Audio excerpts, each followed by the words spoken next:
It's time. Time to get inspired and empowered. To realize it's never too late to create your next amazing story. Get ready to break through, transform, and start living the life of your dreams. So, are you ready? Truly ready to begin your journey to create your next amazing story in life and love? Great. Let's jump in with your host, Life and Love Transformational Coach, Suzanne Oshima. Welcome, everybody, to the It's Never Too Late show.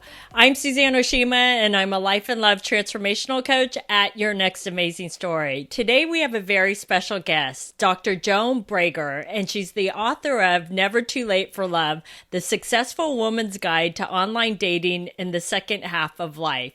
And today, she's going to share just that with you, is how to find love in your second half of life. So welcome, Joan. I'm so excited to have you here. Thank you. I'm happy to be here too.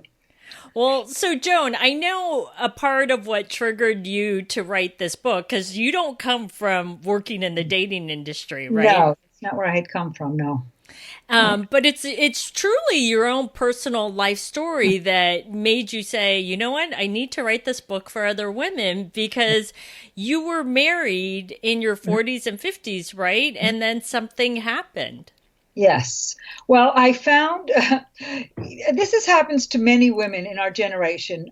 When I was 58, the marriage I was in ended. It ended peacefully. We didn't have a terrible divorce, but we were really going in different directions in our lives. So there I was, 58 years old, single, which, by the way, as you may know, there's a tremendous portion of women in our generation who are single. And I was scared. I said, oh my God, how do you date? I didn't know anything about online dating. My son, who was 32, said, Mom, get online. And, you need to write a profile. And I was really terrified. And so he gave me a little courage, and he encouraged me to do it. And I got online. And you know how people are always afraid that there are crazy people online? Yes. Well, actually, there are crazy people online. I just want to let everybody know that if you're going to choose to online date, as I did, it can be scary because you actually can't tell, I have to say this, you can't tell much about people from a computer screen. There's a bunch of other things you have to do to find out about people. And so I found myself meeting many people. I went on Match.com. I had a funny joke with myself. I said, at that time, it cost $75 to go on Match.com. I said, he's got to be able to invest at least $75 in this, right? Well, that is so true. And I think a lot of women don't think about that is, I tell a lot of women, the free sites aren't as great as you think they are, because if a man isn't willing to invest in finding love, then how serious is he really about finding the right woman? So you're absolutely right. Is the investment of $75 back then in Match was a smart choice. And then what I found out by going online was that there were thousands of 60-year-old single men in the Boston area, which I never knew. I didn't meet them in the grocery store. My friends weren't matching me up with anybody. The social events I went to, there were not single men there. So that's where they were. They were online. And so I went. Now, to say it was not easy, I just have to tell you, I met over a 2-year period 40 different men. I just kept meeting them. And the hard part is not to make there's anything wrong with you if it doesn't work out. Because, the truth is, in dating, 99% of the time, it's not going to work out. This is just somebody that's, for a million reasons, is not someone you want to live the rest of your life with. So I met many, many people. Now, sometimes people ask me, did you know right away? And the answer is no. Sometimes I would have a dinner with a person, he would even just a coffee with someone. I knew he was interesting enough to have another conversation with. That's all I really knew after a first coffee. So sometimes I would have 2 or 3 dinners with someone before I found out we're not compatible enough. Some people I went out with for 2 weeks. One person I went out with for 3 months to really find out, no, it's just not right. So I just kept going through it, and it wasn't easy. Some people are very strange, and you meet them, and they might say they're 5'10", and you come in and they're shorter than you are, and you're like, what was that about? Or, one guy lied about his age, and I just asked him, well, something about high school. He told me when he graduated from high school. I immediately knew he was lying about his age. I was like, why do people bother to do this? Right. And so you are screening for integrity. One of the first things you want to live with a human being. You want him to be an honest person. So let me ask you a question, because you went out on 40 dates over a 2-year period. And I know that sounds like a lot to you. I will tell you, I know people that have gone on, and these are other dating experts who've gone on 100 dates or 200 dates. So 40 actually isn't that a lot. But I would love for you to share with the ladies, because throughout that process, I know you shared there are some scary people online, but it sounds like you met a lot of men that were actually good men, but they weren't necessarily the right man that you would want to spend the rest of your life with, right? There was one close to, first of all, I kept committing. I said, I'm going to find someone by 59. And then by 59, he didn't come. So I said, I had a coach at the time. I did the only thing I could do. I committed to find him by 60. That's what happens. So when I was getting close to 60, I remember there was a lovely man that I met. He was very interesting. He was an oceanographer. He was doing very interesting things. We were very excited to meet each other. Oh, this will be very interesting. We went on 1 dinner, 2 dinners, very exciting. On the 3rd date, we went out, and there was a moment when we just knew that temperamentally we weren't matched. He was, from my point, he was a little bit too rigid for me. I'm a very, wide open person. And I need someone who appreciates me exactly the way I am, who's not trying to curtail me or move me into something. So, that's one of the challenges for women who are older. We actually know who we are, and I don't think changing us is a good strategy for a man. So, yes. It's interesting that you say that, because I totally agree with you that, yes, a man should not try to change us, but it also is reciprocal. We as women should not try to change a man, because I see that all too often where women will say, he would be perfect if I could just change this about him. And the fact of the matter is like you said, no one should be trying to change anybody. We shouldn't try to change men, and men shouldn't try to change us. If you're trying to change him into making him something else, is quite honestly, he's the wrong man for you. Or hoping he'll change, or no. So, and the other thing I learned is, and I learned this now from being with my husband, is, we took it very slowly at first. I met him. He was a father of 5 grown children. He stayed in his marriage a very long time to make sure they got raised. Long past, I'd say, the love and romantic part of that relationship was way over. So he was a careful guy. So I'll tell you how he was careful, and this isn't true of all online dating. He dated me for 3 months, meaning he called me, picked me up at my house, took me out to the movies, and took me home and kissed me goodbye. Now, that was unusual, I have to say. That most men did not want to do that. And what part did they not want to do? The postponing sleeping together. That's what, it's hard. It's a very hard thing for. It was incredible. When I've asked him later, why did you do that? Why were you? And I thought he was great about it too. He said, I really wanted to make sure that we liked each other as friends before we added anything else to it. So let me ask you a question about that, because that comes up a lot for women. And did you have to have that conversation with him that you weren't ready to sleep with him, or was he just being really respectful and he never put you guys in positions where that would happen?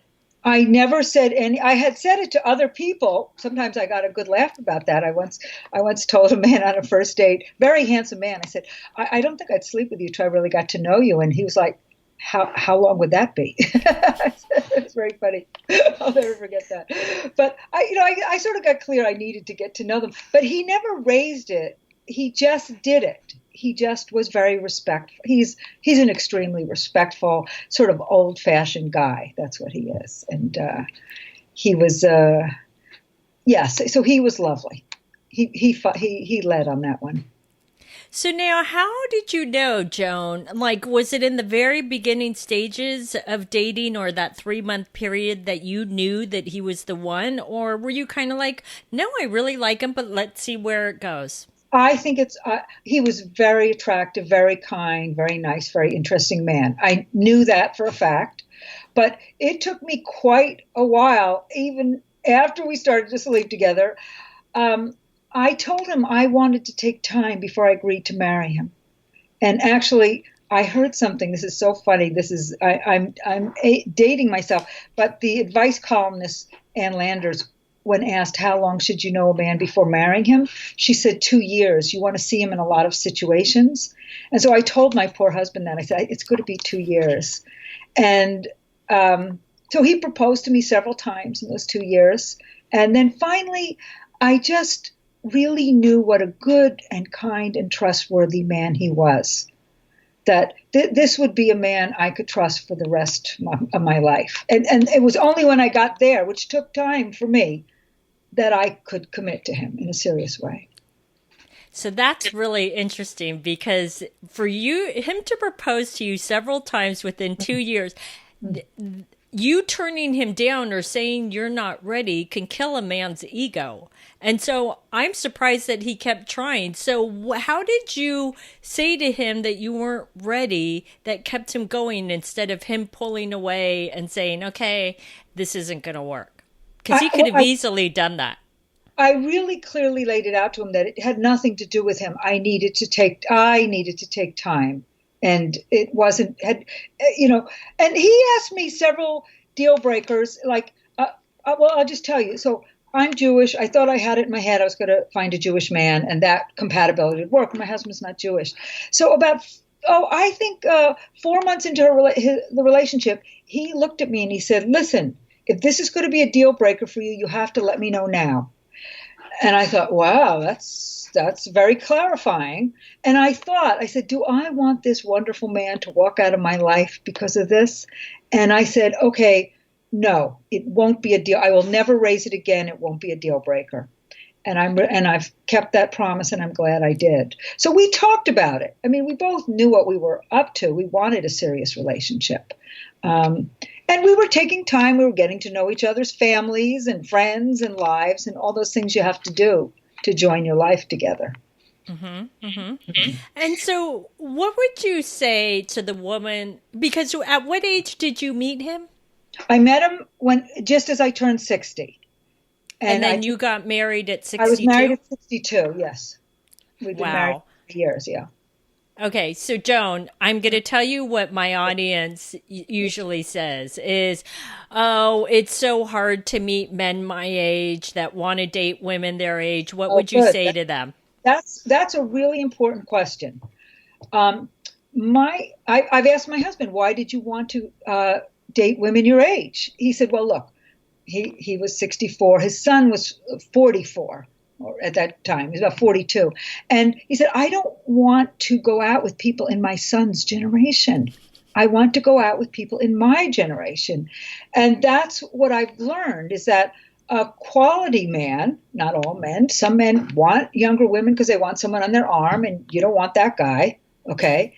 But a quality man wants someone who we can talk to and oh my goodness, just the fact of raising kids. We both have adult children. We have that experience in common and we're very supportive and understanding of it. And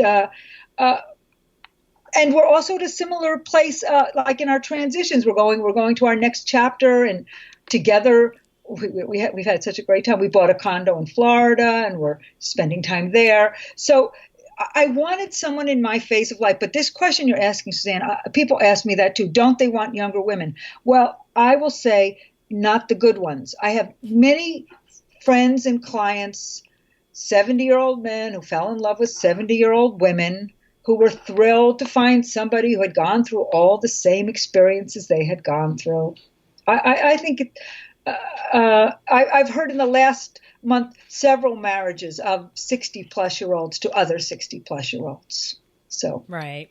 yeah, I'm clear. It can. So now in that 2 year period, I'm sure for you it was an up and down roller coaster ride. Like some days it was great, and then some days I'm sure you had these feelings of, oh my God, this is the worst thing. I'm never going to find love. What made you keep going and not give up? That's a really good question. Well, one, I have to say that I worked with a coach and I committed to her, which helped. It helps to have somebody else standing by you when you get disappointed. I really want to say that. Why didn't I give up? It's funny because as I was getting closer to my 60th birthday, in the 4 months before that, I literally had two or three date relationships that fizzled out. I was like, oh my God. But I had made the commitment to do that. So instead of giving up, saying, oh, I'm going to take a 2-month break, which people do when they online date, like, I can't take this anymore. I need to. Instead of taking a break, I just went back online. And the interesting thing was my husband's profile was one I'd seen 9 months before. I'd sent a note to. He hadn't responded. That happens all the time. You have to learn that. So he said, okay, the guy didn't respond, but I'm getting down to my own committed deadline. I'll send him another note. We'll see what'll happen. So I sent another note and he responded that time. And he very quickly wanted to meet me. He didn't want to talk on the phone. And I asked him why that was. Well, I talked to him on the phone. He talked for 5 minutes and I said, this guy, I don't know who he is. He can't even talk on the telephone. That's what I said. But then when we met, we talked for an hour and a half and had a wonderful conversation. And I asked him, why were you like that on the phone? He said, he was on online dating for 8 years. He had learned that he had to meet someone in person. He just couldn't tell anything from texting or email or phone was not enough. And sure enough, as soon as we met, I had this tremendous experience of who he was, what a lovely man he was. So that I just kept going. Being committed helps. Being committed is important, and having a coach is important. Yeah. But what would you say to the woman that says, okay, well, Joan, that's great for you, but I am so afraid of rejection. Like when I have a lot of clients, when they reach out to men and the men don't respond, or it falls off the face of the earth where the communication just drops down, is they take it personally. So what would you say to her? Well, this happens all the time. Okay. Because, I actually had a man who got mad at me that I didn't respond to him. And I went out of my way and I communicated with him. I said, look, this is online dating. Sometimes the men don't respond. Sometimes the women don't respond. It doesn't mean anything about you. And he calmed down. It was a very crazy thing.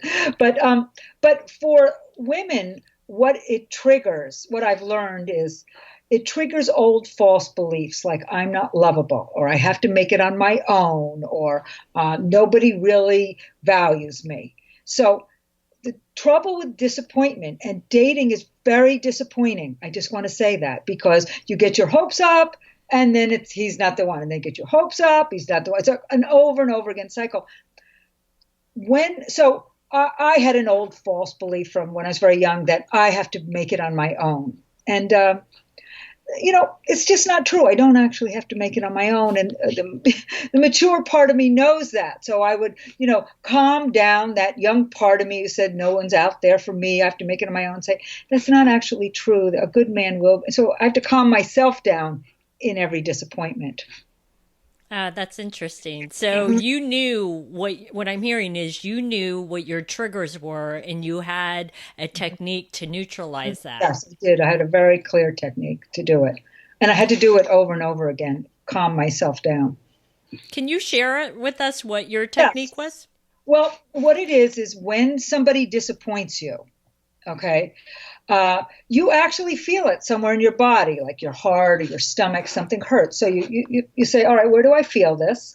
And then you ask yourself, what are you feeling? Well, I'm feeling alone. And what do you need? Well, I need someone who's there for me all the time. And say, okay. And then you actually tell yourself, listen, a good man is coming, but until then, I'm there for you. There's an adult person here who will take care of life. So you are going to be safe. So I literally went through it every time I was disappointed to soothe myself. It's that hurt part of you that stops you.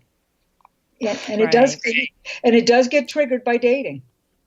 Oh yeah, totally. And I actually believe that it gets triggered the more we get older. And the reason why I say that is because we have less of a support system as we get older because we find number one, our social circles change, but number two is our friends that are married or in relationships truly don't Don't understand what you're understand. going through. And Yeah. so even when they try to provide support, they don't even get it. They don't even get the big picture.